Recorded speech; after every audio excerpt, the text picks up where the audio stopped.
Hey, Tom Sharpling here, the host of The Best Show. And if you've never heard of The Best Show before, everything you need to know is right there in the title.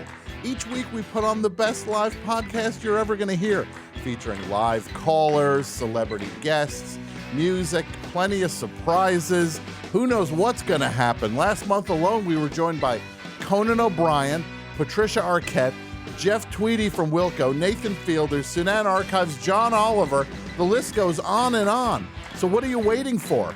Join us live every Tuesday night on Twitch at 6 p.m. Pacific time, and find us the next day on the Forever Dog Podcast Network and wherever you find podcasts.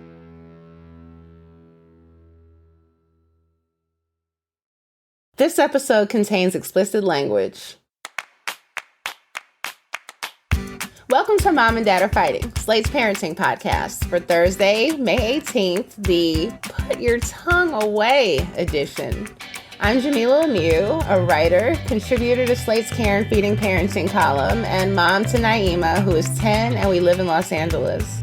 I'm Zak Rosen. I make another show. It's called The Best Advice Show, and I am dad to Noah, who's 5, and Ami, who's 2. We live in Detroit. And I'm Maribel Quezada Smith, a video and podcast producer. I also co-host the Pulso podcast. I'm a mom to Renzi, who's 2, almost 3, and we live in Phoenix. Thank you for joining us, Maribel. Yeah, welcome. Thanks for having me. Today on the show, we have a question about a kid who licks everything. We're talking clothing, counters, and even windows. Our letter writer's trying to be cool about her daughter tasting the world, but can't quite stomach it. We will, of course, also talk about our week in parenting. Then on Slate Plus, psychologists claim to have found the best way to raise happy kids, but the methods are unpopular. Here's a sneak peek of what you'll hear if you have Slate Plus. Finding that balance is an interesting question of like what is coddling them and what is loving them and where's the middle ground. There are times when I'm thinking about the future and I wonder, God, if somebody ever hurts my kid, I swear to God. Right. Like, that's how I feel. I'm very protective and I don't want him to be hurt. Of course I don't. But I think I need to learn that that's just part of life for him to be able to solve problems on his own and deal with his friends and learn how to set his own boundaries as well. Being a Slate Plus member means you get a bonus segment from us each week, unlimited access to the Slate website, and perhaps best of all, 0 ad interruptions. You can sign up for Slate Plus now at slate.com/momanddadplus. Okay, we're going to dive into our triumphs and fails of the week, but not before a quick break. See you here in a second. Macy's is committed to supporting college access and better student outcomes. Throughout May, join Macy's in celebrating Asian American and Pacific Islander Heritage Month by supporting APIA scholars, whose mission is to equip AAPI young adults with the resources they need to succeed in higher education and beyond. Just round up your next in-store purchase or donate online to APIA scholars. Shop AAPI-owned products and learn more at macys.com/purpose. There's no denying that the education system in America has its flaws. It's time to work towards a better system, one where business and politics don't drive the decision made in schools. Check out the brand new podcast, The Citizen Stewart Show. It's an inside look at the dark forces affecting our schools and our democracy, and how together we can make improvements for our kids and our country. The Citizen Stewart Show is hosted by Chris Stewart, a parent, education activist, and former school board member who's witnessed the systematic inequalities in our schools firsthand. Each week, he and co-host Ravi Gupta, former Obama staffer and superintendent of a network of charter schools in the South, dive deep into the top headlines that aren't being covered. They share an inside look at the perils and promise of education and democracy in America, with no topics off limit. Join the conversation with the Citizen Stewart Show every Tuesday on the Lost Debate podcast network. You can find the Citizen Stewart Show on Amazon, Spotify, Apple, YouTube, or wherever you get your shows. All right, we're back. Zak, what's going on with you this week? Do you have a triumph or a fail? It's been fairly on my end. I was out of town last week doing some work. Prior to that, Ami, he got sick. I mentioned it last week's show. He had some kind of virus. He was throwing up a lot. He recovered. And then the morning I left for my work trip, I started feeling crappy. I got whatever he had, and then I was like on this field reporting trip, feeling awful. Made it home okay. Handed it off to Noah, not my work, but the virus, whatever I had. And then so like Ami missed all of last week's school, and then Noah got sick this weekend, so it was just in time for her to miss yesterday's school. And now my wife is en route to a conference in New Orleans where she's speaking on this big panel. I'm so excited for her. And of course, on the eve of the conference, she started to feel awful. Oh, no. So it's just been the baton of some kind of ambiguous virus. It's not COVID. It's been fine. She's feeling better. I felt better after 24 hours. Noah's back at school. So everyone's doing okay. Ami's back at school, but there has just been, you know, that terrible thing where it's like someone needs to be sick at every moment for like 2 consecutive weeks. That's where we're at. But I hope that this is the end of this current one, and that Sheer is able to make it through her keynote without throwing up in front of a room full of physicians. So yeah, I mean, we're okay. Grateful that it's not more serious, but you know, it always stinks when everyone's sick. You can't call that a fail, though. I mean, we get sick, our kids get sick, Yeah. They get us sick. Yeah. It's a body fail, but of course. Body fail. Yeah. But I'm starting to feel better. Yeah. Well, that's good. Yeah. Yeah.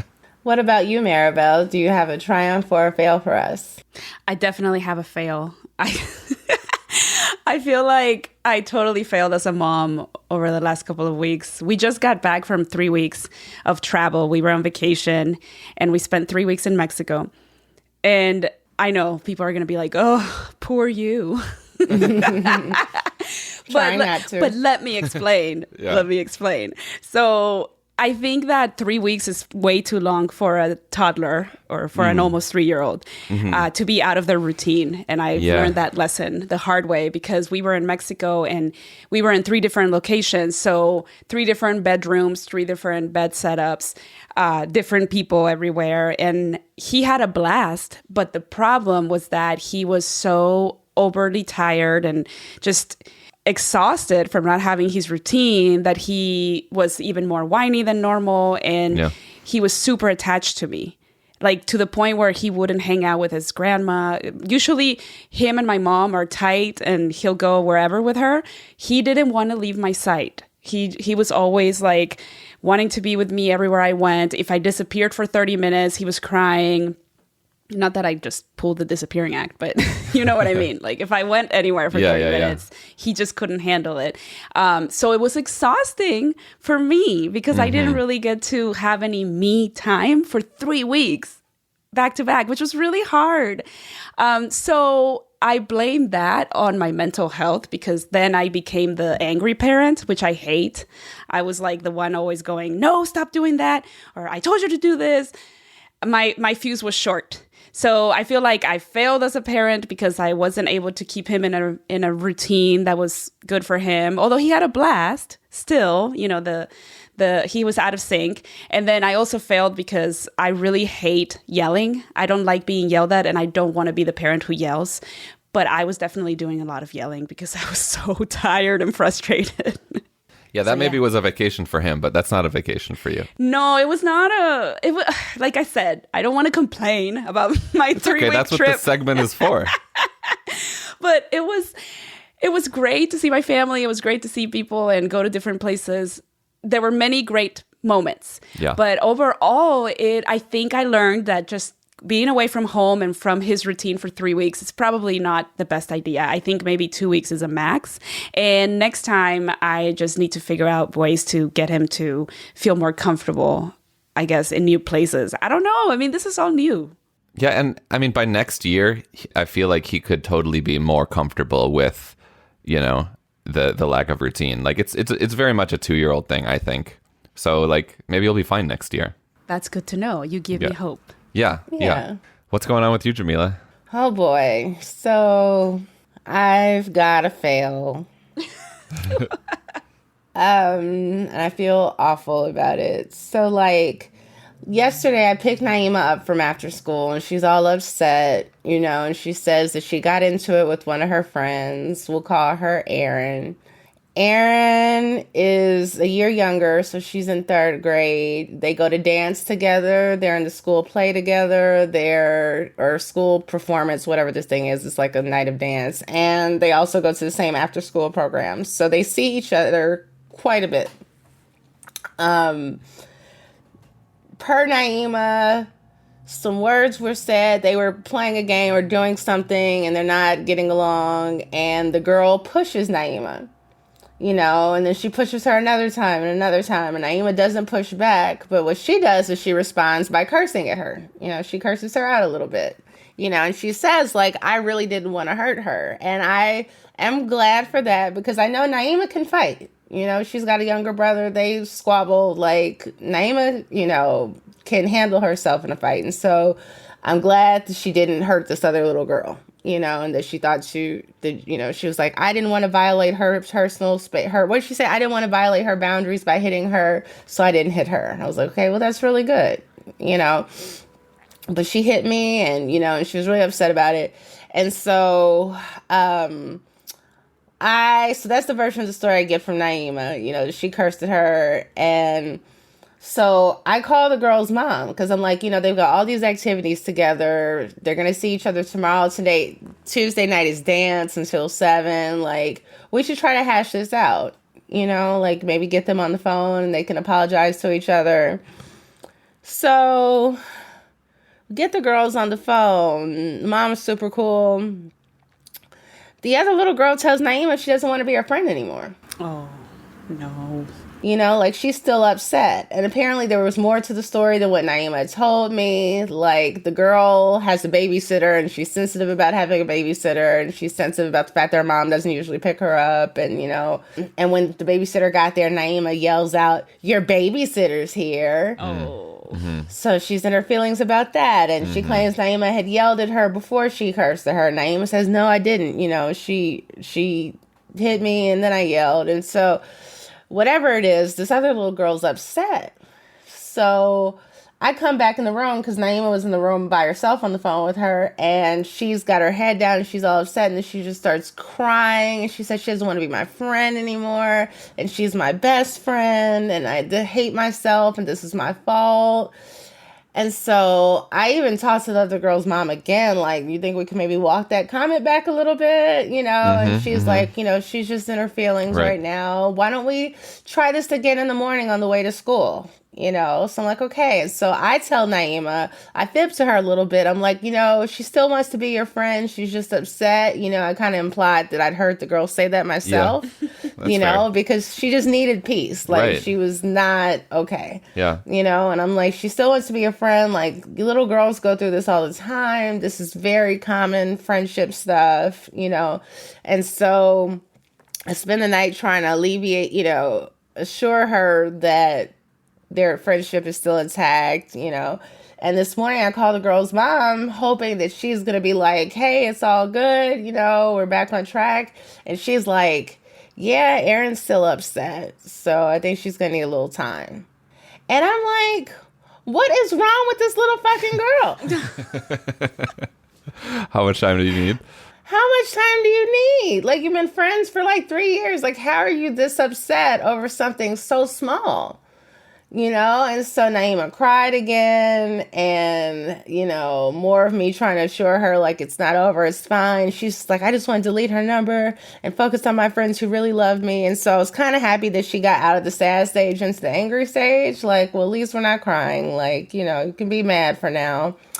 But, when I dropped her off for school, she was still bummed out. And I just have been worrying about it all day. Like, I don't know what's going to happen when they bump into each other. Is this girl not going to speak to Naima?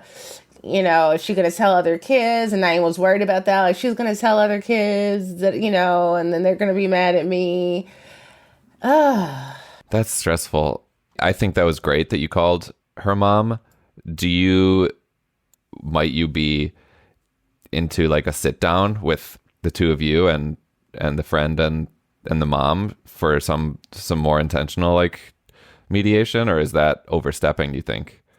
I I would. The mom seemed to think her daughter just needed time, and I didn't want to overstep that. Right. And so I'm hoping that, today she'll just have some time to herself and realize she loves Naima and let this go. Because it's been how long? It's just been a day. Okay. Yeah, it hasn't been that long. I feel like that's just a welcome into real life. I don't know. Maybe I'm being too harsh, but I feel like that kind of stuff happens in adulthood too. Yeah. Where people are really just in their feelings. They don't want to talk about it. They want their time. And I think there's a part of me that I identify with your daughter because I feel like I was the kind of person who got over things a little bit faster. Mm-hmm. And I had a couple situations like that where maybe a friend didn't want to talk to me anymore. And so what I had to learn was that everybody goes through their own process and they deserve the right to feel however they feel. I mean, there's nothing I can do about it. Like, I can't change their mind about how to see me or how to feel about me. Mm-hmm. And it's almost like a lifelong journey in friendship to understand that, because I've lost friends as an adult. Or I've had fights with friends as an adult and then resolved them. Yeah. So I think it's an interesting lesson for sure. I think a couple more days, who knows? But I mean, I think that this girl will come around. I hope so. All right. Well, we're going to take another quick break. We'll see you back here in a minute.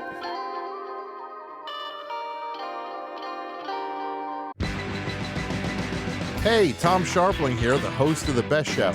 And if you've never heard of The Best Show before, everything you need to know is right there in the title. Each week we put on the best live podcast you're ever going to hear, featuring live callers, celebrity guests, music, plenty of surprises. Who knows what's going to happen? Last month alone, we were joined by Conan O'Brien, Patricia Arquette, Jeff Tweedy from Wilco, Nathan Fielder, Sunan Archives, John Oliver. The list goes on and on. So what are you waiting for? Join us live every Tuesday night on Twitch at 6 p.m. Pacific time, and find us the next day on the Forever Dog Podcast Network and wherever you find podcasts.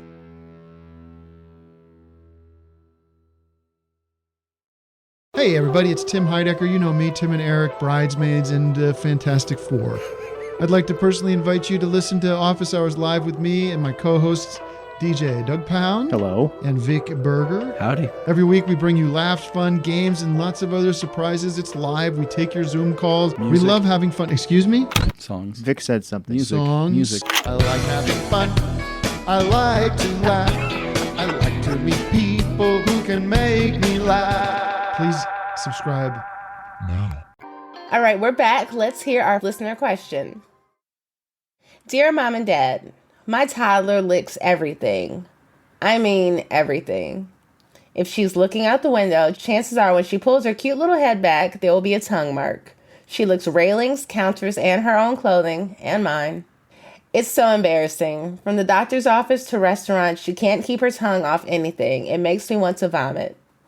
I've asked her to stop, but I know she's exploring the world and having, as Elizabeth would say, a sensory experience. But I need it to stop. It's gross. Help tasting the world. All right. What say you, Zach? I totally understand not wanting your kid to lick the doctor floor. That's fair. However, they're a toddler, and I did some research, and this is extraordinarily common. So it's a phase, most likely. And you've probably done your own research, but from what I discovered, there are a number of reasons why they might be licking absolutely everything. One, it's it could be a comfort thing. It's just this is hearkening back to the comfort of being breastfed. And like our letter writer wrote, it could totally be a sensory thing. This is how toddlers who, can't yet communicate with lots of language, this is how they are interested in experiencing the world. They might see you getting grossed out and be really interested in that. If I lick this, I am getting this reaction from you. So you might try experimenting with the ways in which you react. Maybe you try just to ignore it and you reverse psychologize them out of licking every damn thing. Another reason I read was they might just be mimicking their pet. Do you have a pet? Do you have a dog? Do they love the dog? Do they want to be like the dog? Maybe, because that's another common thing. And there's a pediatrician that was interviewed in one of the articles I read on Yahoo, Dr. Mona Amin, and she said, like, try to engage their sensory play. This is a form of sensory play, but try to redirect it into, she said, letting them play with shaving cream, paint, edible sand, incorporate activities that work fine motor skills, like feeding pipe cleaners into a strainer or pulling sticky notes off of a wall, stuff like that. Another thing I read is get them a chew toy, or like something that they can suck on that isn't just like pure sugar. And that might hit the spot for them. I think that is so normal because I remember my kid going through a phase like that where he was licking certain things. But another thing that I noticed he would do was he smelled everything. And to this day, he actually still does when it's something new. Anytime he encounters something new, whether it's edible or not, he smells it first. And with food, when he started eating solids, he would smell every single food first, and then he would put it in his mouth. And so when I read this, I was like, oh my God, this reminds me of that, just having like other senses be included in the experience of learning the world around them. So I liked, your suggestions. I think the reaction has something to do with it maybe as well. But it's really cool to experience the world through your senses. And I think that one of the beautiful things of childhood is that you get to do that without necessarily always being judged because you're a child, so you don't know better. So it's kind of like, it's almost funny to me that the kid is doing that, but I understand the parent is frustrated. I think it's a phase for sure. And they'll definitely outgrow it. But I also think it's so cool that they get to experience the world in that way as well. Maybe not the doctor's office floor. That just seems, yeah, I understand that. Yeah, it's a phase. It's normal. One of the recommendations from Dr. Amin was like to ask the kid, like, how else can we use this object besides licking it? So once they've licked something, maybe pointing out its shiny texture or its grainy feel, you may want to carry some sort of minty, I don't know they can't really do a small hard mint yet, but maybe if you have, what's a good minty thing that a little kid could have? Because I'm like, breath fresh drops, are those going to be too strong, but like I was going to say, if you were to carry some emergency flavors with you so that you can redirect, you can offer a snack if it seems that maybe I'm tasting things because I'm hungry.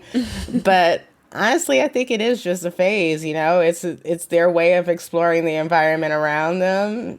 And you're just going to have to grin and bear it. One of the other recommendations from the doctor was, as a last resort, ignore the behavior, right. Like don't reinforce it. Don't make a big deal out of it. Ignore it. So, do your best to try and discourage. But if that doesn't work, you might want to just kind of act like it's not a big deal. Yeah, I think for me, reading it was so funny because also reminds me of my childhood being so strict.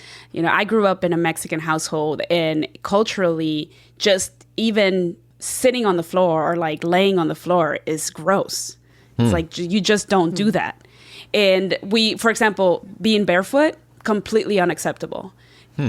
That's how I grew up. And so for me to see that there's a kid out there who's licking everything, oh my God, my parents would have lost their mind if that had been us. Those were just not things that we were ever allowed to do. Yeah. So to me, it's almost like, how cool to be that free, right? Of course, it's kind of gross. Yes, I understand. But I think it takes me back to that moment in childhood where I was not allowed to do certain things that many kids just normally do. Yeah. And then grow out of. Yeah, hopefully also they're building up their immunity. I have a pacifier addict at my house. My 2-year-old is, but like if you're desperate, I mean, that's another thing to eventually get them off the passy, but like maybe try sticking a pacifier in their mouth. And Jamilah, what you were just suggesting about maybe a mint thing, I just looked up something. There's this stuff called Zolly Pops, the clean teeth pops. This is not, this isn't an advertisement, but there's these anti-cavity lollipops. There's no sugar in them. They're allergy free. So that might be another option. Like, you know, when they exercise some self-control and like reward them with a Zolly Pop, you could try that. All right. Well, if any of our other listeners have advice for this person, please let us know. Send us a voice memo or email to momanddad@slate.com or call 646-357-9318. And that's our show. Please subscribe and leave a rating and review. That helps us add more people into our parenting community. This episode of Mom and Dad Are Fighting is produced by Rosemary, Belson, and Maura Currie. Alicia Montgomery is VP of Slate Audio. For Zak Rosen and Maribel Quezada Smith, I'm Jamilah Lemieux. Thanks for listening.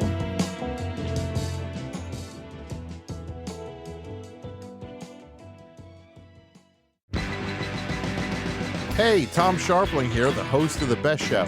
And if you've never heard of The Best Show before, everything you need to know is right there in the title. Each week we put on the best live podcast you're ever going to hear, featuring live callers, celebrity guests, music, plenty of surprises. Who knows what's going to happen? Last month alone, we were joined by Conan O'Brien, Patricia Arquette, Jeff Tweedy from Wilco, Nathan Fielder, Sunan Archives, John Oliver. The list goes on and on. So what are you waiting for? Join us live every Tuesday night on Twitch at 6 p.m. Pacific time, and find us the next day on the Forever Dog Podcast Network and wherever you find podcasts.